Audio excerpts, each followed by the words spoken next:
Com a aproximação das eleições municipais, a Federação Israelita de São Paulo convidou os candidatos ao cargo de prefeito para uma conversa com a nossa comunidade. Convidamos entidades e jovens para que tivessem a oportunidade de conversar e conhecer as propostas de cada um deles. Franqueamos a todos vocês todas as entrevistas ao mesmo tempo. Espero que vocês possam aproveitar. Um abraço para todos. É com imenso prazer que eu convido para fazer parte hoje da nossa entrevista o candidato Márcio França, do PSB, número 40. Governador, muito obrigado por ter aceito o nosso convite, por estar aqui conosco, é uma honra para nós. Para nos acompanhar nas entrevistas de hoje, eu convido o Rabino Sami Pinto, professor, rabino doutor pela Universidade de São Paulo e rabino da Sinagoga do Templo Ohel Yaakov. Muito bem-vindo, rabino, obrigado por aceitar o nosso convite. Muito obrigado, boa tarde, presidente, senhor Ricardo, e é com o maior prazer que estarei aqui para conhecer mais de perto o candidato Márcio França. Convidamos também para participar conosco o diretor executivo do Stand With Us, uma organização internacional, sociólogo e cientista político André Leist. André, muito obrigado por estar aqui conosco. Obrigado, presidente Ricardo, Rabino Sami Pinto, obrigado pela oportunidade, vai ser ótimo conhecer de perto, como o Rabino falou, o candidato Márcio França. E sempre, em cada entrevista, nós convidamos um jovem a participar. Dessa vez é o Felipe Schwartz, que vai participar aqui conosco e que eu quero dar as boas-vindas ao Felipe e obrigado por aceitar nosso convite. Obrigado, Federação, pela oportunidade. É muito bom quando os jovens também têm a oportunidade de participar e de estar aqui para esse bate-papo. Eu começo perguntando para o senhor se o senhor tem algum vínculo, o senhor conhece um pouco o trabalho que a comunidade judaica desenvolve aqui na cidade de São Paulo. Novamente, obrigado. Boa tarde a todos vocês aí, Ricardo. Boa tarde ao Rabino Sami, ao André, ao Felipe, a todos vocês que estão nos ouvindo aqui. Olha, eu acabei criando uma relação mais próxima em função de um amigo em comum, Mendy Tal, que durante muitos anos fez a televisão comigo lá na Baixada Santista, né? Ele era da Record e tem nos ajudado bastante aqui na questão da formulação do plano de governo, enfim, em especial nessa área social, uma pessoa integrada. E o Daniel também, que é meu amigo, advogado, enfim, que tem uma relação próxima. Durante o período que eu fiquei como governador, é claro que a gente manteve relação com as entidades que vocês mantêm, que ajudam tanto no governo do Estado na questão da saúde, como também na área social. Fizemos diversos convênios, enfim, mas não tenho uma proximidade assim, dos vínculos. Então, eu sou uma relação de muita amizade com o Fábio Feldman e com o Walter Feldman, que há muitos anos são meus colegas, né, deputados, e o Walter sempre me ajudou muito. Tivemos aquela relação importante no processo da eleição presidencial. E fui, recentemente, na eleição de governador, eu fui convidado, acho que 2 ou 3 vezes, fui almoçar aí no clube, né, tive a gentileza de almoçar, mas nós temos um vínculo, talvez, assim, histórico, né, de convivência. Vocês sabem que, embora normalmente se dê como data 1554, a chegada dos judeus aqui no Brasil, no estado de São Paulo, mas a história fala que o bacharel de Cananéia, né, o bacharel Cosme Fernandes e o João Ramalho, que já estavam em São Vicente, em Cananéia, cuja origem é a da minha família, né, meu pai é de Cananéia, e, enfim, eu sou, embora tenha nascido em Santos, minha vida política foi em São Vicente, esse vínculo da chegada dos portugueses e já encontrando ali uma comunidade que tinha origem judaica com o João Ramalho e com o Cosme Fernandes, enfim. Minha mulher hoje é uma mulher que acabou criando uma forte... gosta muito do tema, então estuda bastante, tem feito cursos, enfim, tem admiração por vocês, por todo mundo que tem essa luta histórica aí da convivência e especialmente da liberdade, né? Especialmente dessa possibilidade de nós termos liberdade nas nossas ações, que tem muito a ver com a superação do povo judeu no mundo todo. Então, é isso, basicamente é isso. Só dizer que a professora Lúcia esteve conosco na campanha do agasalho enquanto primeira-dama, e também ela visitou uma escola judaica, gostou muito na ocasião, e o vínculo realmente é bastante forte. Bom, já que o senhor tocou nesse tema, nada é por acaso, o Rabino Sami Pinto, que vai entrar agora no ar, é uma das pessoas que mais conhece esse tema, mais estudioso desse tema dos cristãos novos e de toda essa imigração. Eu sei que o tema esse não é hoje, Rabino, mas nada é por acaso, o governador falou e o senhor está aqui na tela. A pergunta é sua, Rabino Sami Pinto. Boa tarde, é um prazer enorme, governador, de estar aqui próximo, remoto, né, no remoto, mas é um prazer enorme. Eu queria fazer uma pergunta para você, que é da área da educação, né? Eu, por muitos anos, eu dirigi várias escolas e sei o quanto a educação ela é fundamental como uma ciência da transformação do ser humano, né? Nós recebemos as crianças e entregamos cidadãos praticamente prontos para se instrumentalizar na universidade e ajudar o Brasil cada vez mais a se fortalecer. No caso de São Paulo, em especial, a minha preocupação é com o nível, né, de educação da nossa cidade, que vem decaindo, vem caindo. Hoje, né, eu sei que houve uma reabertura das escolas, não quero focar na questão da pandemia, porque é uma questão que, se Deus quiser, ela tem início, meio e fim, e voltaremos tão logo, com a bênção de Deus, à normalidade. Eu queria ouvir do senhor o que você pensa sobre o ensino público, né, no Brasil. Está devendo, em São Paulo também está devendo, a disparidade com as escolas particulares é muito grande, as universidades também públicas estão caindo.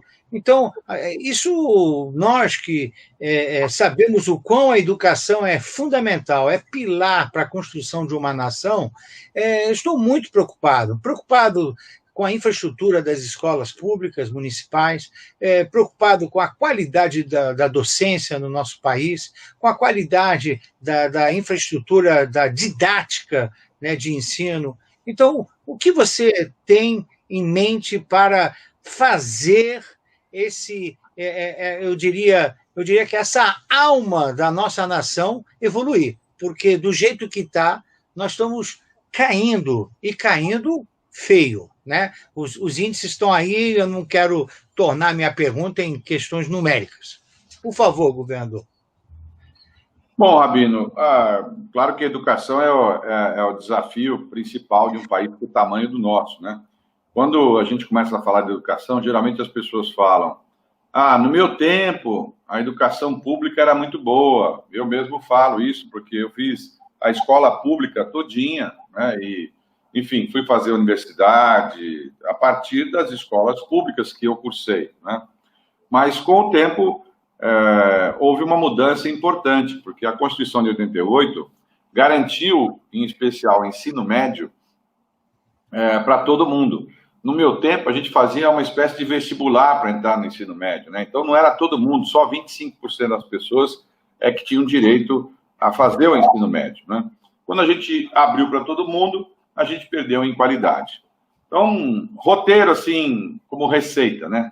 Primeiro, educação infantil, creche e educação infantil, eles têm que ser prioridade para 100% das crianças. Não dá para você ter 92%, 87%. Por exemplo, São Paulo, na capital, hoje, tem 17 mil crianças fora das creches.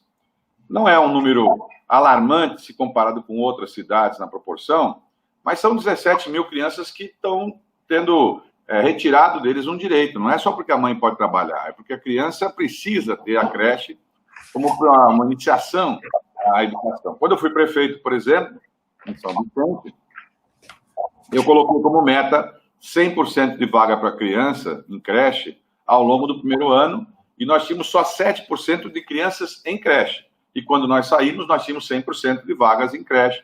É uma passagem importante, né? Depois, as creches, elas têm um problema hoje em dia que os pais e mães, em função do trânsito, eles não conseguem, às vezes, deixar seus filhos e pegar as crianças nos horários que as creches pré-determinam. Muitas são conveniadas, enfim. Então, esticar um pouco esse horário permite que muita gente possa deixar os seus filhos em creche. Muita gente, às vezes, não pode, porque sai do serviço às 5 horas da tarde, lá no centro de São Paulo, e para chegar na periferia, chega às 7 horas da noite. Enfim, não tem com quem deixar, né? A educação infantil, de maneira geral, ela é de boa qualidade, na cidade é de boa qualidade. Claro que sempre dá para melhorar, não é? Nós temos bons cursos de aperfeiçoamento dos professores. A remuneração do profissional da pedagogia é baixa, né? Faz muitos anos. Não dá para você acreditar que São Paulo não consiga ter um salário equivalente, por exemplo, ao que tem o Maranhão. Como é que o Maranhão consegue pagar um professor 2 vezes o que ganha em São Paulo? Alguma coisa está errada nessa relação, já que São Paulo tem uma arrecadação tão maior do que outros lugares, como é o caso do Maranhão. No Fundamental 1, que é a parte inicial, nós conseguimos municipalizar boa parte, e aquilo que municipalizou costuma ser de melhor qualidade, né? Porque o município consegue atuar mais. Ainda assim, nós temos um problema grave. A nossa sala de aula, ela é uma sala de aula do século XIX. A sala de aula é basicamente igual àquela que o senhor fez quando fez os seus cursos lá para trás. É uma lousa, carteiras. Nós não adaptamos a sala de aula para o pensamento, para a média cognitiva dos nossos jovens.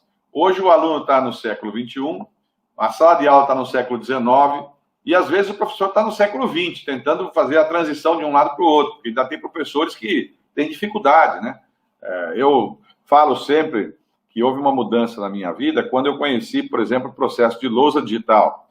As lousas digitais que estão já há muitos anos, por exemplo, na Finlândia, em toda a rede pública, elas produzem uma aula que o aluno consegue entrar na aula como se fosse um filme, né? O processo de entendimento é muito mais amplo, porque tem som, tem imagem, tem mais a ver com o que ele é hoje, com a coisa mais digital, enfim. E para completar, a gente tem que ter um ensino médio. Aí está o grande desafio, o Fundamental 2 e o ensino médio. Nessa hora que o poder público rateia muito, né? Tem muitas dificuldades, porque é o jovem já mais adulto, digamos assim, a partir dos 13, 14 anos, ele já entra num roteiro de desânimo, falta de disciplina, falta de comando, não tem uma referência, e aí ele tem um desânimo por uma razão. Ele sabe que ele não terá, ele acha que não terá capacidade para fazer um vestibular e passar nas grandes universidades públicas que existem em São Paulo, porque aqui em São Paulo nós temos USP, Unicamp, Unesp e o Sistema Paula Souza das FATECs, que é a maior rede pública universitária do mundo, 420 mil alunos. Portanto, é um esforço de todos nós paulistas, quando compramos uma caneta, 18% é ICMS, dos quais 5% é USP, 2,5% é Unicamp, 2,5% é Unesp, 3% é Paula Souza e 1% é FAPESP. Esse foi o custo que nós todos paulistas pagamos para que nós tivéssemos um ensino universitário de porte, pesquisa de porte, enfim. E acontece que no ensino médio a pessoa fala, não vou conseguir passar nessa faculdade. E o que é pior, os meus pais não têm condição de pagar um curso particular. Então ele já entra num roteiro de desânimo, né? E a gente, quando esteve no governo de São Paulo por curto período, a gente encontrou uma saída que eu acho que foi muito importante, né? Foi do tempo do governador Goldman, que aliás também tem origem judaica, que veio a ideia das ETECs e FATECs, né? A gente mantém um grande curso universitário com pesquisa, para quem gosta do entendimento, da pesquisa, da profundidade do estudo, mas nós mantivemos um segundo grupo, que é o grupo das ETECs e FATECs, que também tem muito boa qualidade, enfim, renomadas, enfim. Mas ainda assim, esses 2 cursos, eles não são suficientes para todo mundo. A gente atende 10% apenas. Então, o que nós pensamos há 2 anos atrás? Vamos promover o EAD, o ensino à distância, o ensino remoto. Vamos gravar as aulas dos melhores professores da USP, da Unicamp, da Unesp e da Paula Souza e vamos fornecer esses mesmos cursos à distância, porque, evidentemente, com o valor de alguns cursos universitários nossos da USP, que custam 300, 400 mil reais por mês para cada aluno, a gente consegue manter milhares de pessoas no outro formato. E aí nós fizemos 2 engenharias, matemática, pedagogia, gestão pública, e tinha licenciatura em química, física, enfim, todos com professores da USP, Unicamp, Unesp. Nós saímos de 3 mil alunos em março ou abril para 50 mil alunos no final do ano. 50 mil alunos, né? Porque as aulas são pré-gravadas, as pessoas fazem à distância, e você pode permanecer onde quiser. Qual é o nosso objetivo aqui em São Paulo? 100% de creche para todo mundo, escolas modernas com lousa digital, ar-condicionado para que as crianças aguentem um calor que nem está hoje, por exemplo. E, para finalizar, professor bem remunerado e muito importante, né? A gente ter no ensino médio, o aluno vai poder optar, ou ele faz um curso técnico à distância no EAD, com o padrão do SESI, Senac, ou o padrão do Paula Souza, das ETECs, ou ele ganha o voucher para ele poder fazer o curso à distância das faculdades que eu falei para vocês ao se formar. Mas ele quer fazer medicina. Não, medicina não dá para fazer à distância. Mas boa parte dos cursos, contabilidade, administração, dá para fazer à distância. A pedagogia da gente, por exemplo, era a Unicamp. A engenharia era a USP. A pessoa se formar com o diploma Univesp/USP, em qualquer lugar, é um diploma importante para a pessoa. E dá para a pessoa uma significância, ela fica empoderada, né? Falando, olha, eu agora tenho uma faculdade, eu me formei aqui em pedagogia, enfim, um curso que custa 20 e poucos reais por mês para cada pessoa. Então, assim, não é um valor significativo, é possível dar para todo mundo, é possível fazer as aulas presenciais esparramadas por toda a cidade, em pequenos núcleos, que a pessoa tem uma aula por semana, que você faz a presencial. Se precisar de laboratório, a gente loca as estruturas de laboratório das escolas privadas, né, ou faz convênio, e a gente consegue permanecer. O objetivo, a meta é, ao final dos 4 anos, 100% dos meninos e meninas que se formarem no ensino médio em São Paulo, que grande maioria é do Estado, nós temos alunos municipais, mas a grande maioria é do Estado, nós queremos que 100% tenha garantida a vaga na faculdade nesse formato do ensino remoto. Bem, claro que tudo isso não vai resolver 100% da educação, porque nós temos um problema grave, como o senhor mesmo falou, sobre a questão pedagógica, né? A formação das nossos professores. Nós precisamos que os professores possam ser bem remunerados. Um professor que hoje completa 2, 3, 4 aulas, completando aulas, viajando entre a cidade para completar um salário, é claro que ele consegue se dedicar menos, né? E para isso, é evidente que o ensino integral, quando a gente consegue garantir que as crianças fiquem o tempo todo numa sala de aula, aqueles que puderem, é o ideal. Só que para fazer isso, você tem que dobrar o orçamento da educação, o que não seria honesto falar que é possível fazer isso rapidamente. Mas é possível criar um segundo turno, o que eu chamo hoje de terceiro tempo, né? Que é o aluno faz o ensino fundamental 2 ou faz o ensino médio durante o dia e no contraperíodo, ele faz uma parte esportiva ou cultural em equipamentos que podem ser clubes privados no convênio com a prefeitura, através de isenções tributárias ou remuneração. Ele pode fazer em pequenas escolas e academias privadas, também na permuta tributária, mas qualquer coisa que ele possa fazer no terceiro turno, junto com o reforço escolar, permite, né, que as pessoas possam ter uma chance de ficar mais tempo na sala de aula. Hoje eles ficam um período curto, muitos professores não vêm, tem problema, enfim. Nós queremos no início, no ano que vem, e já anunciamos isso, o plano de emergência, aí nós estamos chamando, né, de plano Marshall, é um plano de emergência para o começo do ano, a gente abrir todas as unidades de educação da cidade aos finais de semana, feriado e férias. Porque esse ano, infelizmente, ninguém que eu falo da rede pública conseguiu ter acesso ao ensino remoto. As pessoas ou não têm o celular, não têm o sinal, não têm o tablet, são pessoas humildes. Às vezes, como eu todo dia encontro isso, a mãe tem um celular, ainda daquele formato mais antigo, e ela tem 3 filhos. Como é que ela faz para poder fornecer isso? Então, eu não me conformo que o Piauí tenha, por exemplo, iluminação de Wi-Fi em várias áreas periféricas, e São Paulo não tenha. A pessoa tem que ficar na porta de um açougue para pegar um sinal do Wi-Fi. Quer dizer, o Maranhão forneça chip para os telefones celulares das pessoas e São Paulo não tenha fornecido. A verdade é uma só. A Prefeitura de São Paulo foi omissa. Ela não anteviu a situação, ela não se precaviu sobre os assuntos e deixou acontecer. Agora nós estamos nessa situação e o que é pior, também não nos preparamos para o ano que vem. Né? Quer dizer, nós tínhamos que pelo menos nos preparar para o ano que vem, porque a aula esse ano, evidentemente, já não vai ter. Os alunos, os uniformes das crianças, que custam 300 milhões de reais, esse ano está no orçamento 300 milhões de reais, não foi comprado um único uniforme. E é claro, não tem aula, vai comprar uniforme para quê? Mas a verdade é que, para onde foi esse recurso? Né? Então, a gente percebeu na pandemia, e eu acho que isso ficou claro, Rabino, uma falta de planejamento. Né? E talvez a gente aproveitar das situações mais difíceis e tirar lições importantes de vida seja um mérito. Esse momento de pandemia reforçou a necessidade do ensino remoto. Se tivéssemos mantido, se o governador Dória não tivesse extinto os cursos que nós deixamos no ano quando eu saí de governador, ele estaria hoje com 200 mil vagas de ensino remoto universitário. Para o senhor ter uma ideia, 200 mil vagas é 100% das vagas que o Estado de São Paulo precisa para todos os alunos do ensino médio do Estado de São Paulo, com um custo muito pequeno. Então, é possível fazer, né?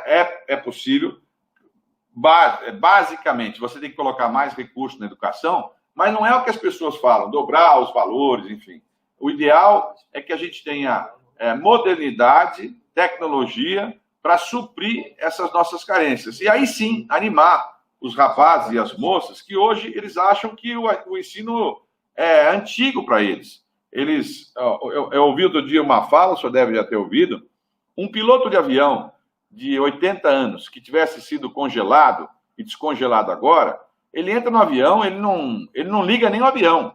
Um médico, um cirurgião, que ele for para uma sala cirúrgica, ele não sabe nem o que faz hoje numa sala cirúrgica. Mas um professor entra na sala e dá aula. É a mesma sala de aula. Só isso já demonstra que alguma coisa está errada. Eu vou chamar agora o André Leist, diretor do Instituto SWU, Stand With Us, para fazer a sua pergunta, André. Governador, boa tarde, obrigado pela presença, obrigado por estar aqui conosco. É conhecido no meio acadêmico e no meio político também, internacionalmente falando, que o Estado de Israel se tornou aí uma startup nation, um polo de inovação e de empreendedorismo. Muitos países e muitos governadores e muitos prefeitos também acabam fazendo parcerias acadêmicas ou até mesmo com empresas israelenses para poder deter aqui nos seus países de tecnologia de Israel para poder melhorar a vida das pessoas. Também é conhecido que desde 2005 um movimento de boicote que está mascarado aí um pouco de antissemitismo e até mesmo a deslegitimização da existência de Israel, conhecido como movimento BDS, de movimento de boicote, desinvestimento e sanções contra Israel, tenta minar qualquer tipo de iniciativa pública e privada para que Israel consiga fazer com que os seus produtos cheguem em outros mercados e esses países e essas cidades possam se beneficiar dessas tecnologias. Eu queria saber do senhor se o que o senhor vai fazer eleito prefeito para melhorar e aproximar a Prefeitura de São Paulo, né, e a vida das pessoas com essas tecnologias que melhoram a vida das pessoas, e o que o senhor faria caso existisse dentro da Câmara dos Vereadores, numa próxima Câmara renovada, movimentos de tentativa de boicote a Israel como um todo? Um mérito no Brasil é a gente ter conseguido conviver todos esses anos, né, num processo que é típico do Brasil de conciliação. O Geraldo Alckmin dizia sempre que São Paulo é o lugar que tem um japonês casado com um árabe, que tem um sotaque italiano, enfim. É muito típico no Brasil essa convivência que a gente tem. Sempre terá, evidente, que pessoas que não têm essa mesma visão, e a gente tem assistido recentemente movimentos até tentando demonstrar que eles fazem uma maioria. eu sempre acho que a maioria é de bom senso, né? A maioria evita ficar se brigando em rede social, porque a maioria tem mais o que fazer, né? Enfim, não vai ficar lá rendendo o assunto. Mas, quanto à tecnologia, todos também sabem que Israel tem um forte componente tecnológico, fruto exatamente das dificuldades que foram criadas e que as pessoas que vivem em Israel aproveitaram para poder se concentrar, né, em estudos mais elevados do ponto de vista tecnológico, segurança pública, enfim, biotecnologia. E uma coisa que eu acho bem relevante é que os dados que nós temos hoje na prefeitura, embora dados muito densos, eles não são disponibilizados, né? As pessoas não têm a facilidade de estar com um celular na mão, controlando coisas meio óbvias. Por exemplo, o fluxo de ônibus. Se você quiser pegar um ônibus na cidade, todos os ônibus têm controle à distância de onde eles estão, quantas pessoas tem dentro, a que horas ele chega. E os dados da SP-Trans não estão disponíveis para pessoas. E eu posso repetir isso em várias ações, por exemplo, na saúde, que as pessoas têm dados separados em várias unidades de saúde, mas não têm os dados concentrados, né?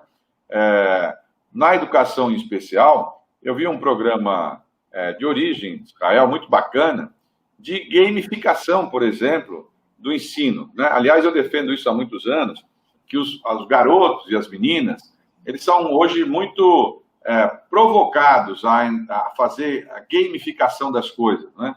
E você pode ter instrumentos modernos de aprendizado que também permitam a pessoa, como se fosse numa escala de gamificação, pontuar ou ser pontuado a partir de acerto de perguntas e respostas, enfim.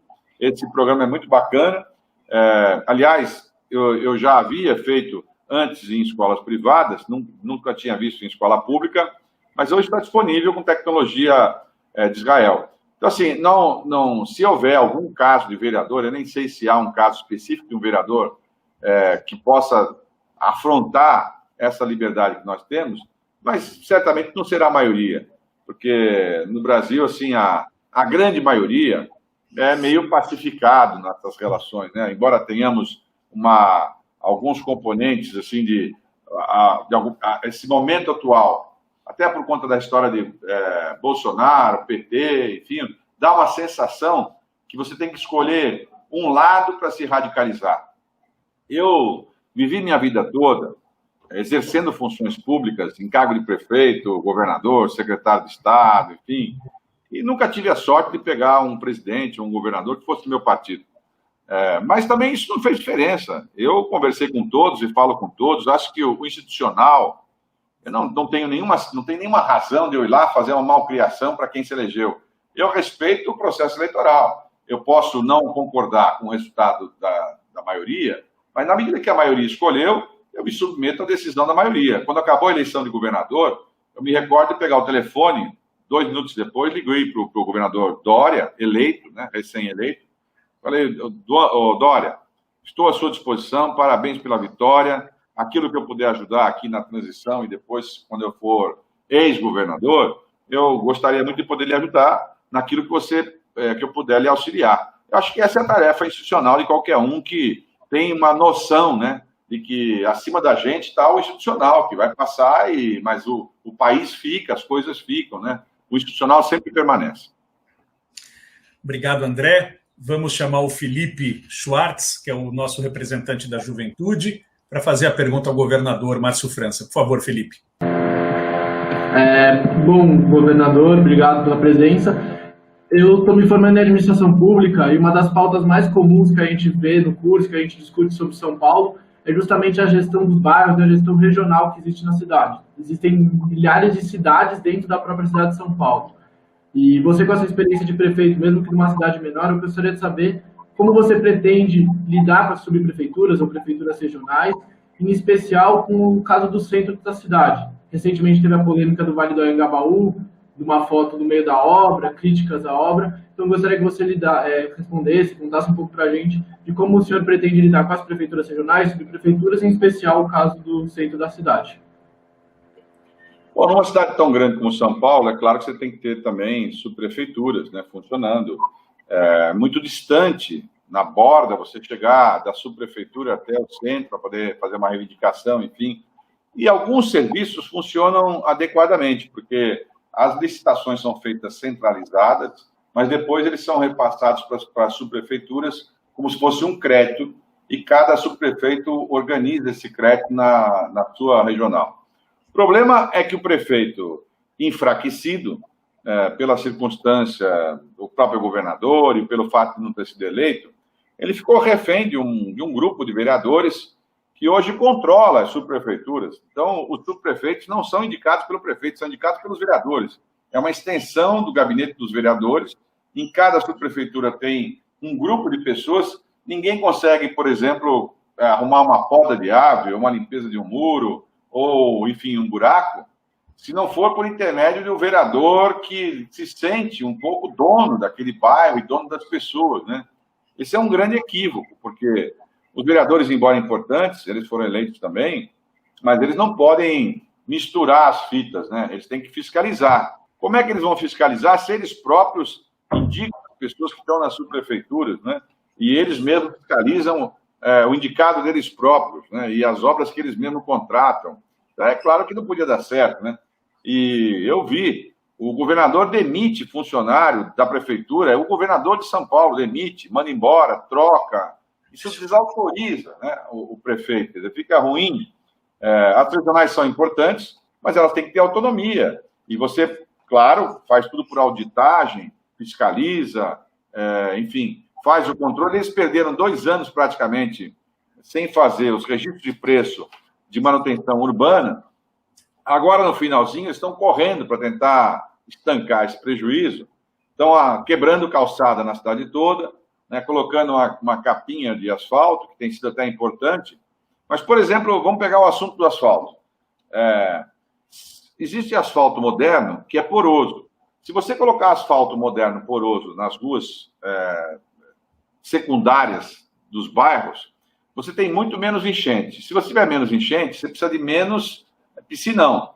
Como eles não fizeram isso, impermeabilizaram tudo, o que aconteceu é que obrigou a fazer piscinão, né?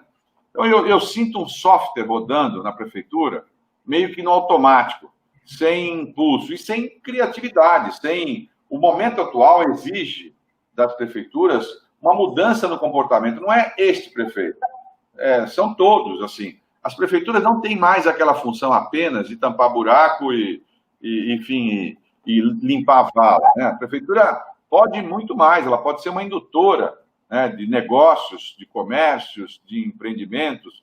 Você tocou no centro de São Paulo.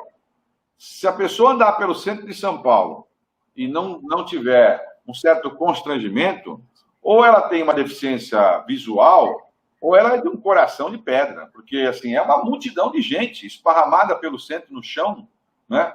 Você andar em qualquer canto da cidade, você vê umas barracas de camping armadas nas praças, que evidentemente vão induzir a outras barracas, porque se eu monto a minha barraca e a pessoa monta a segunda, por que o terceiro não pode montar o quarto? Na porta da prefeitura hoje tem 40 barracas montadas. Não é possível que alguém não veja lá as barracas, né? As pessoas lá, crianças. Eu nem vou falar a Cracolândia, porque é muito mais, assim, é mais simbólico, mas é um problema muito menor. A Cracolândia tem um número de pessoas, e hoje é 1,30 avos do que tem de gente nas ruas esparramadas. E mais uma quantidade nos prédios em São Paulo, no centro, e, evidentemente, ocuparam os prédios no desespero de poder ir morar em algum lugar, muito pela omissão da prefeitura. Nós estamos caminhando para aquele formato da África do Sul, né, de Joanesburgo, que o centro ficou inabitável. Os prédios foram todos fechados e hoje você tem um gueto gigante lá que, enfim, é inacessível, porque a prefeitura vai relaxando, as pessoas tampam as suas frentes com um bloco para não ter invasão. Agora, vamos pensar bem. Sabe quanto custa um retrofit num apartamento de 45 metros quadrados no centro de São Paulo para a gente comprar? Custaria 80, 90 mil reais se fosse comprado em quantidade. Por que a Prefeitura de São Paulo, ela própria, não compra esses imóveis do privado, do particular? Você que tem propriedade ou alguém que tem propriedade, vai lá, pega o imóvel antigo, produz os apartamentos menores, e eu, prefeitura, compro e coloco as pessoas morando no centro. O centro tem uma pessoa para 300 empregos. O extremo da Zona Sul tem 300 pessoas para um emprego. A gente não constrói as moradias aqui, porque elas ficam caras, as pessoas acabam indo lá para a periferia, né? Fazer a Nova Canaã 1, a Nova Canaã 2, a Nova Canaã 3. Hoje, eu passei na Nova Palestina, onde aquele rapaz que é candidato a prefeito também está promovendo lá, está ajudando a fazer uma ocupação. De 100, 150 barracos, tem 10 famílias, porque eles fazem uma reserva de espaço, entendeu? É uma coisa equivocada. Além de ser longe, o formato das ocupações em lugares íngremes faz com que o custo final da moradia seja 5 vezes o preço de uma outra atividade. Um lote urbanizado pode ser comprado a R$15.000, um lote urbanizado arrumadinho, pode ser até com menos de 125 metros quadrados, custa 10, 15 mil reais o lote urbanizado. Se você der o cartão de crédito para a pessoa com um material de construção de 8, 10 mil reais, cada um constrói a sua casa adaptada, pequenininha, mas constrói, não é? Agora, a gente não fez isso. A gente botou o recurso municipal e o recurso estadual, não sei se vocês sabem, mas 1% também de tudo que se compra em São Paulo, 1%, vai direto para habitação. Em São Paulo, só no governo do estado, é 1 bilhão e 300, 1 bilhão e 400 milhões de reais por ano. A gente pegou os recursos e colocou tudo no interior, para fazer casa no interior. E nós abandonamos toda a urbanização, toda a parte de habitação popular nas periferias da cidade. As entidades que estão acostumadas, que estão na fila, veja a malandragem, o grau da malandragem. Tem uma fila organizada, em todos os bairros tem. Se você for em Heliópolis, em Paraisópolis, se for em qualquer lugar, tem uma fila organizada de pessoas esperando a sua casa. Eles cadastraram, esperaram. Então, quando você pula essa fila, na verdade, você não está sendo mais esperto, você está sendo malandro, está sendo desonesto com quem está esperando a fila, né?